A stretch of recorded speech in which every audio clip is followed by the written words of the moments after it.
Hello and welcome. Welcome to this Wednesday. It is that time again. You're with me, Parveen Smith, and I am the host of Soul to Soul Wellbeing and the founder. A little bit about me if you've never heard of me before and you're just jumping on for the first time today. So, I've been helping people for about 24 years, and I'm a survivor of extreme adversities and disabilities. And I'm here helping people to live their best, healthy life. Once upon a time, as you've just heard, it wasn't the case for me, and that's how the disabilities came in. What made me feel so unwell was the many, many things that impacted my emotional well-being, which then impacts your mental well-being, which then impacts your physical well-being. And we need all of these elements to be functioning properly and more effectively in our lives every single day. And when we feel out of sorts, these sort of things can be really harmful to our physical health as well as emotional and mental.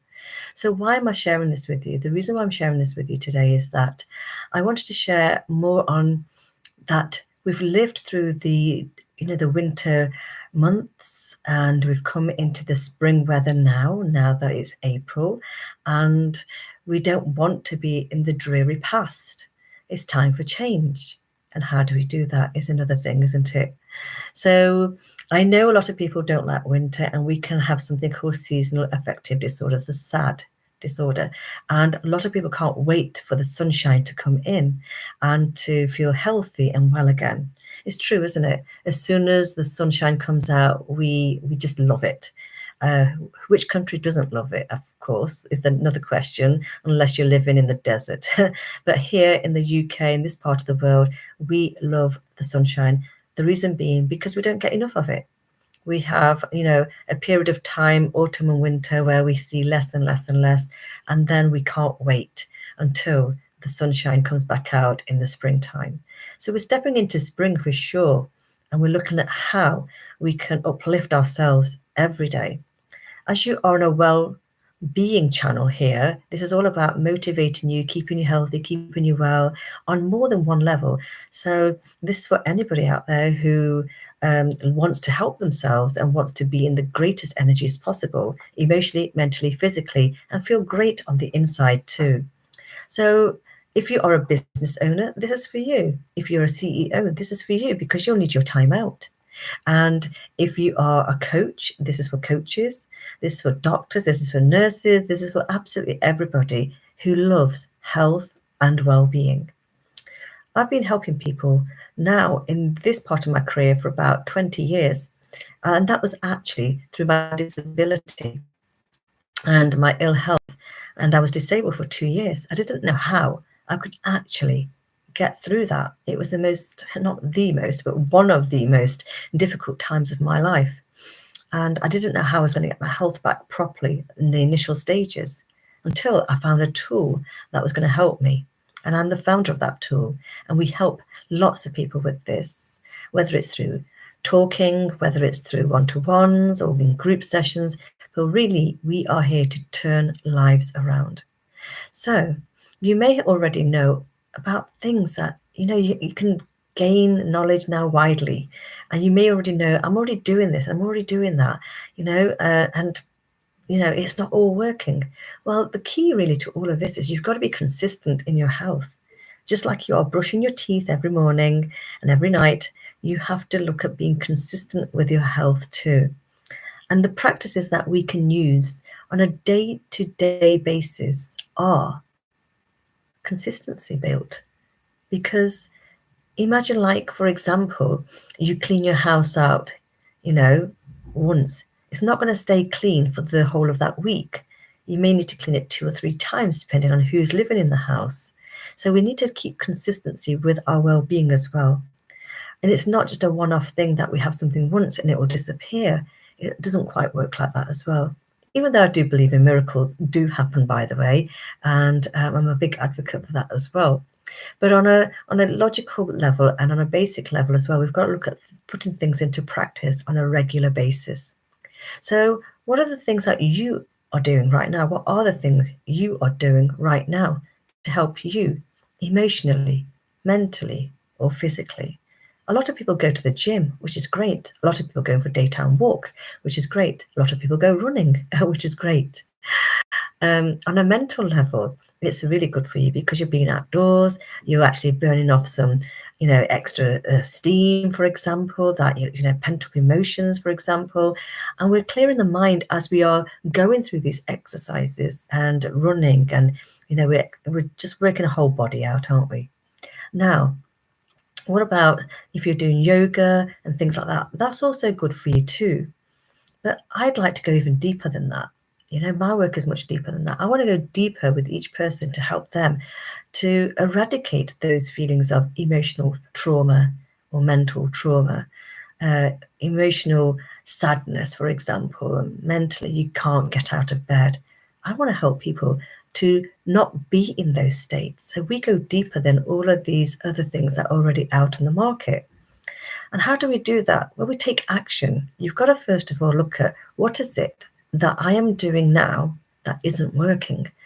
Because if you're going through a day-to-day sadness or day-to-day loneliness because you're a CEO or you're a coach and you work for yourself and you're not really connected to the outside world in the way that you would be if you were working for a business, then you need to have extra support. You need some sort of mentorship, some coaching probably yourselves, and have that, accountability sometimes as well.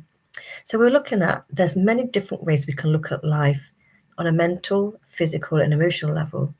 On an emotional level, for sure, you may have gone through some things that were said to you at a young age, for example, or in your teenage years or young adult age, and you may be struggling to get through that time frame because of what had happened to you when you were younger. And these scars can stay with you for quite some time. It's true, they can. And it's just the way we perceive things as well and how we respond to things and reply to things and so forth.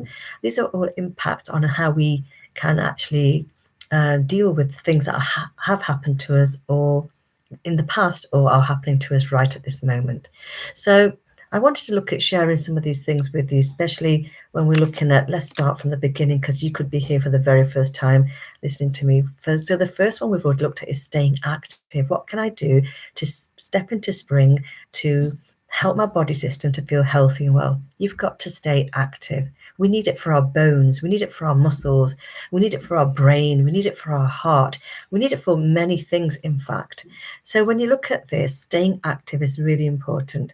Engaging in regular physical activities, such as walking, I've said, the jogging, the running, the yoga, going to the gym. And this is all good for releasing the endorphins, yeah? Okay, so we're improving our mood through this, as we've already spoken, and we're looking at reducing some sort of anxiety. But when the anxiety is deeper based, you may feel as if that, I'm doing all this, but I still got something going inside. I'm feeling these symptoms. I'm feeling something happening, which I'm not, too okay with. Where can I go and what can I have to help me? Sometimes people may take medication, antidepressants, sometimes sleeping tablets or herbal medication as well, which may help as well on a short-term level because, to get to the root of this, we've got to look at working deeper. We've got to look at the deeper impact we can make. Doing things from a surface point of view is okay, but it's not enough. So we must look at how we can establish a routine of exercise, mindfulness exercises, being mindful of what's happening around us and to us. We're looking at establishing a routine, create a daily habit of doing things in a certain way. Now, everybody's different in the way they focus on a day. And I want to look at you. How are you focusing on your day? When you get up in the morning, what mood do you wake up in? What steps do you take next? How do you approach your family members when you first wake up in the morning? Do you say some good things to yourself to put you in the right frame of mind? Do you listen to certain types of music to set you up for the day? I know you're not Rocky and you're not going to go into a boxing ring and all this sort of thing. And, but again, how do you set yourself up? Okay, so the next thing we're looking at here is we're reducing, the whole idea is to reduce the stresses, in the life that we're living here. We know that a lot of people like to go into stillness, sit in the garden, read a book. These are all useful things. How can we reduce those stresses? Sometimes we like to talk to other people, but when we're already suffering with anxiety and stress, we may not want to do that. So you've got to look at what's good for you. What method is good for you? What habit do you want to take into place that's going to work for you on a regular basis? We're looking at then, if you're going to work, okay, if you're going to work, you've got to look your best. Yeah, always try to look your best because it makes you feel good. There's a feel good factor. And my mother used to say to us when we were younger, if you dress well, look well, get ready for the day, you will feel good throughout the day. And I believe so too. And I've tried to instill this same thing into my own children and even into my grandchildren, actually, that we can feel good when we look good and we take time for self-care. So self-care can be looked at in many different ways, of course. It may be somebody may see self-care as going for a massage, someone may see self-care going for a walk, someone may see self-care putting makeup on, for example. Everybody is different in the way we see self-care, but it's about giving time and energy back to yourself. And I find this as a really important thing. Let's have a look. And what structures, again, it is about structures and routines that you can put into place for your own health. And looking at stability, because the more we have some sort of routine, and it doesn't have to be too rigid, by the way, but a routine that can help you to get up and go in the day and maintain some sort of get up and go throughout the day, you're on a good level then. So we were just sort of touching on people around us and how we respond to people and how we perceive people even. Sometimes when we're going through an emotional time or feeling a low mood time or mentally feeling not quite so great, we may take other people's thoughts or words in the wrong way. That does happen, trust me. Believe me, I've been there, and I bet you've been there too. Sometimes we say things, but we don't mean it that way, but the other person may take it in a different light, and that might not be so easygoing for you. So it's about balancing these things, and this is why keeping on top of our emotional and mental health is more important than you may think. Now, let's have a look. So the routines are good. Establishing them is good. How am I going to wake up? What I'm going to be like throughout the rest of the day, and how I can reply and respond to people throughout the day. I am going to say this though, it's easier said than done. It goes back to consistency. It's about how much can I do in a day that is actionable? How much can I do in a day that will serve me for my best life in the workplace, in the home place? So this is what we're looking at today. So structure can be good. It doesn't have to be too rigid though. Trust me on that one as well. Connecting with others, the people around you, your work colleagues, it could well be your family members, it could be your partner or your husband. And if are a young person, it may well be something so simple that you want to spend time with your mum. Mums are really good. Mums are the nurturers, yeah? And dads are the warriors, and they are like shielding you, keeping you safe. And I'm sure we've all been through this at some point in our age group. Okay. And I know when I do say that too, I also recognize not everybody's had the best upbringing. And I also recognize that not everybody has had the best parents or have had single parent upbringing. So I do resonate with all of this with you too. So we take it in our stride. We take it in our stride. The next thing I wanted to share with you here is that when we're connecting with others, how safe do we feel in their company? How safe do we feel? Do we feel as if we can really share what we feel with them? Or are we holding back because we are holding back or because we want to hold back? I was just talking to somebody last week and even today actually about connections and who do we really trust that we can really open up to.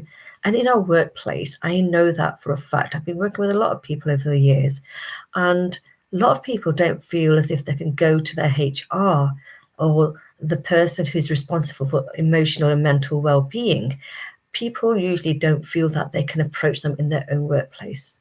Now, the reason why I say this is because I've been on the receiving end of people who felt they needed some private help instead. Because when you're working with people, there could be upliners in mental health or whatever, but you may be thinking that I can't offload to this team here. I'm a bit more private for that. I don't want to divulge all this information on really how I feel.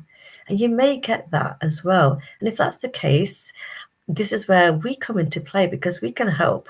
We've been helping people for a long time, and people will come to us so that they can be emotionally and mentally well.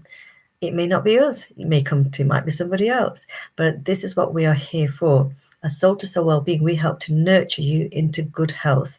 Because if you haven't got your health, you can't really function well at work. You're not going to be as efficient as you would like to be because something at home could be bothering you, or it could be something at work that's bothering you, but you daren't say anything to anybody. So we're looking at getting the right support for you at the right time. So opening out to the right people has got to feel comfortable for you. So we're looking at how we're going to step into spring because we don't want to live into the winter times of the darkness that we've had. We want to look at where we want to go next, going into that sunlight, the happiness, the joy, the sunshine, because we don't want to carry the darkness of whatever's happened to us into the future. Does that make sense? So if it does, fantastic. You can leave me a message for sure. But I want to share this because a lot of people will carry on suffering in silence or not wanting to open up.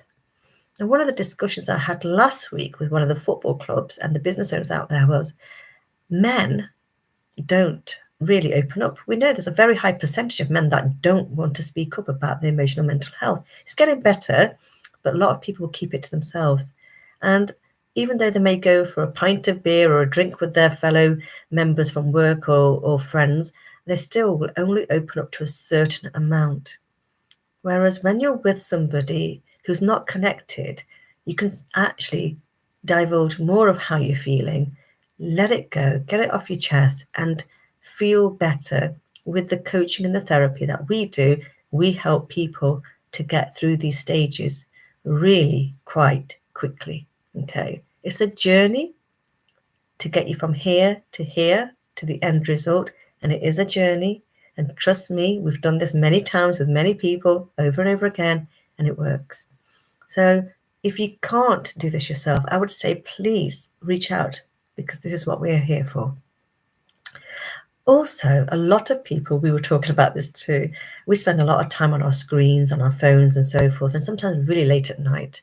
And I'm not going to lie about it. At times, I'm guilty of that too.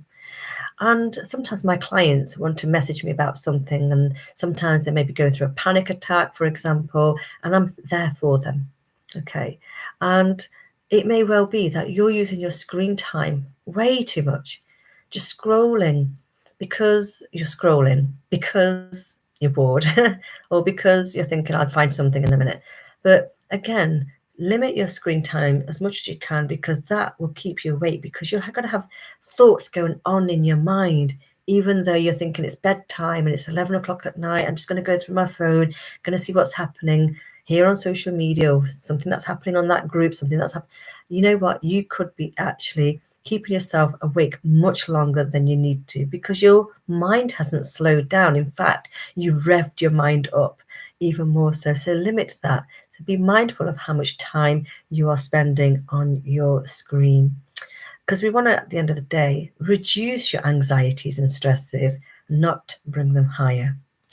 Next thing I'd like to share with you here is realistic goals. And I like to be quite realistic with people.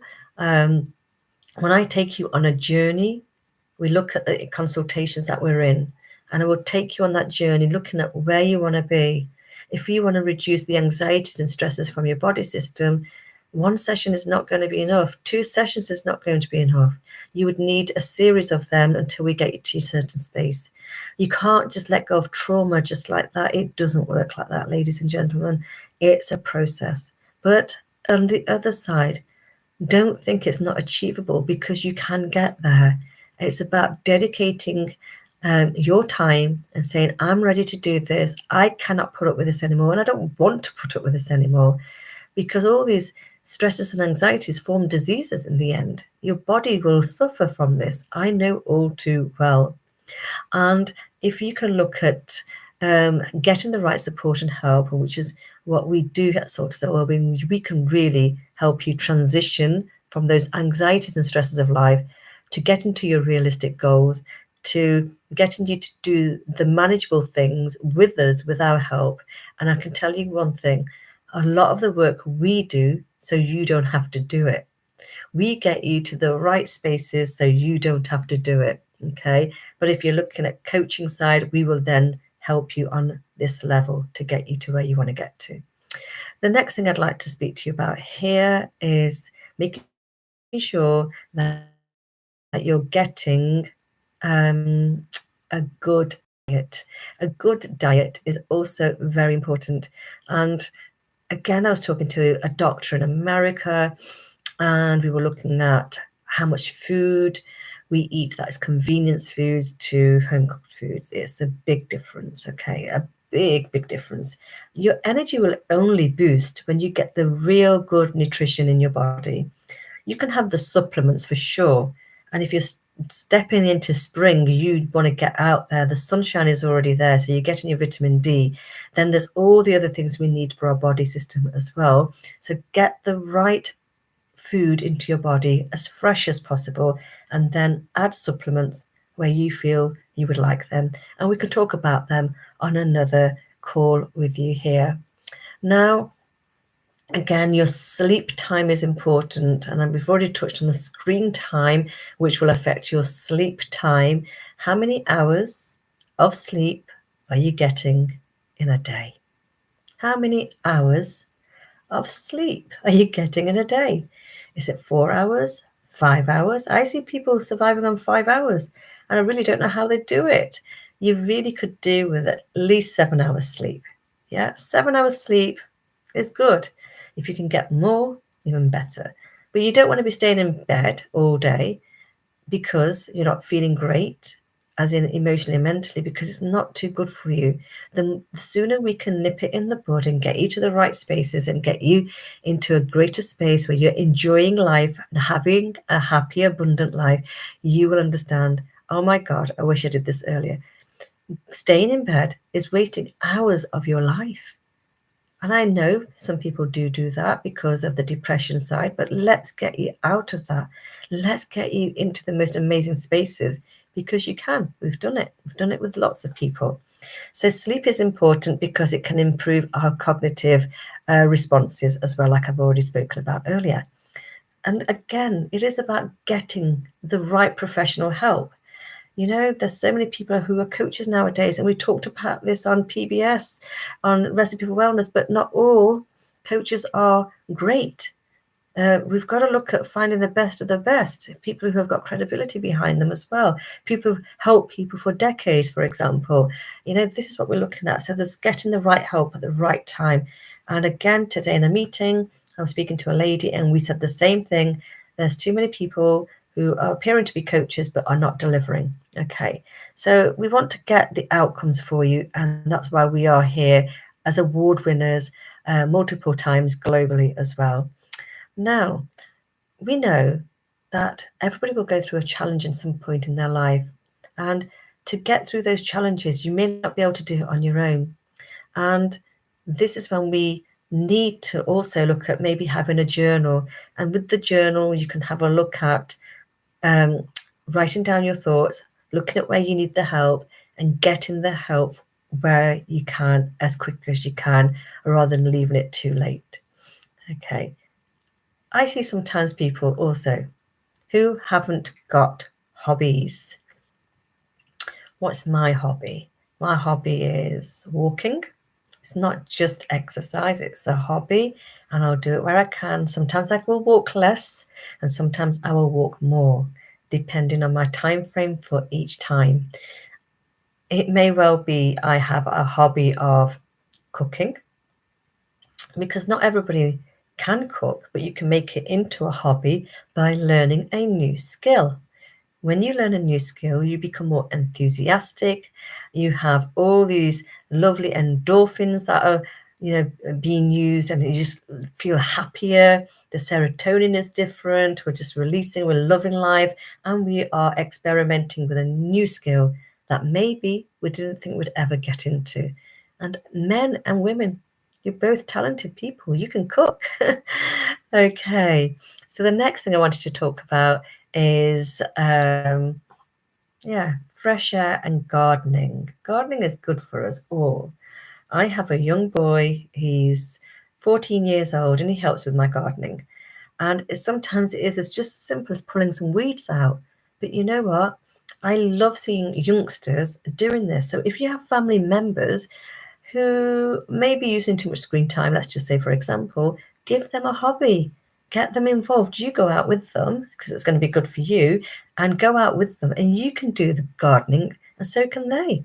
And keep it to even 20 minutes. It doesn't have to be for hours, just enough to engage the other person with you, and it brings that bonding situation in as well. See, look at all these good tips I'm giving you for stepping into spring. It's amazing, isn't it? So the other side of this is, what sort of drinks do you drink? A lot of people drink a lot of coffee. Now, coffee has caffeine in it. Caffeine gives you this adrenaline boost, let's just say, just gets your heart racing, and you're ready to take on the next thing, the next task, or whatever. But too much of it, I believe, is not so good for you. I cut out caffeine about 28 years ago. And I did 2 decades without caffeine, in fact. And it's only now and again, the recent years, I've started having it a little bit here or there if I fancy it, but nothing too much at all. Like, caffeine-free tea, for example, caffeine-free coffee, is because my body doesn't need all this racing going on, because it reminds me of my disabilities. I say remind me, it's not reminds me. I know in my disabilities, I was on beta blockers for my heart, and I know that I couldn't cope. So I had to come off caffeine, and that's why I did come off caffeine, because everything was too much. So we've got to look at this. We've got to look at things that will suit our body system. So if you can lessen some of your caffeine, fantastic. And alcohol is the same. Excessive alcohol drinking is also harmful for the body, because you'll feel sluggish the next day. It's a day wasted the next day, in fact. But drinking in sociable atmospheres with family members and dinners isn't too bad. You can look at Italy. People in Italy, they drink red wine with every meal, and they are one of the healthiest people on the planet. Their country can prove that they are healthy in the way that they eat and the way that they drink. So this is something to think about as well. Okay, then we're looking at when we are actually over consuming alcohol, we may feel low mood. I'm going to say your depression could spiral, because that's what it does to me. It gives you a lift for a brief time, but then you hit a slump when you're back to sobriety. Because what happens here is you're having the alcohol to make you feel good for those times, because you've had a very bad day. I'm not going to swear, no. You've had a very bad day, and you think, oh my gosh, I need something now. And you may have that, but then it will affect you. It may keep you awake at night. Then on top of that, you don't have a deep sleep. And then on top of that, the next day, you could feel waking up really, really not so well. So we don't want your days to be wasted. We don't want your time to be wasted, because life is very precious, ladies and gentlemen. Very, very precious. So we're learning. We're learning to understand the understandings of what life can be like without the stress. Using some of these things that I've mentioned today will definitely help you. And some of them will be like gardening. This is to help lessen the stress. It could be exercise, it could be it could be mindfulness, it could be the eating, it could be the sitting in silence, meditating, going to yoga. They're all good, but we go deeper than that. So I would like to share how we've transformed people's lives. We had a social worker once who came to me, very, very depressed, very low mood. I was very concerned. I booked her in the very next day. I started working with her instantaneously. She couldn't even look at me. She couldn't even smile. She was in such a sorry, very sad state. And she would recognize that if I spoke to her and said, that's how, yes, she was. And this is about being honest and truthful with ourselves when we are at that stage that we do get the help. I worked with her for a short period of time, and I got her out of that state to feeling amazing again and going to work and not feeling in fear, not having the anxiety to the level she was. And she's getting on with life, started a new job, and you know what? It makes the difference. And this is how we have transformed people's lives. And last of all, I'd like to say to you before I do go, be kind to yourself. Look at what you need help with. Reach out. We are here. We are global award winners. We've transformed so many people's lives over the 2 decades. And don't forget, which I haven't shared with you, I was a mentor in schools and I mentored children, and I have skills that I've taken into the work that I do now with lots of new learning. I'm a neuroscience coach, and it is all science-based in what we will help you with as well. So we're looking at how can we help you on a holistic level, holistically mind, body, and soul. That's how it look at helping you to be the best version of yourself. Don't forget, we have had people from all sectors, nurses, doctors, dentists, school teachers, gardeners, builders, all walks of life, police officers who've come to me privately because they wanted the help. And they're the people we've helped so far. And there's people in everyday walks of life as well. So trust me, we're here to help you, to get you healthy and well, to live a happy, healthy, abundant life. And if you've liked today, please do like and subscribe. Press the button below, like, subscribe, and share with a family or friend who may benefit from the tips and the tools that I've talked about today that can help you to take your steps into spring and look at the abundant life that's there for you. It's waiting there.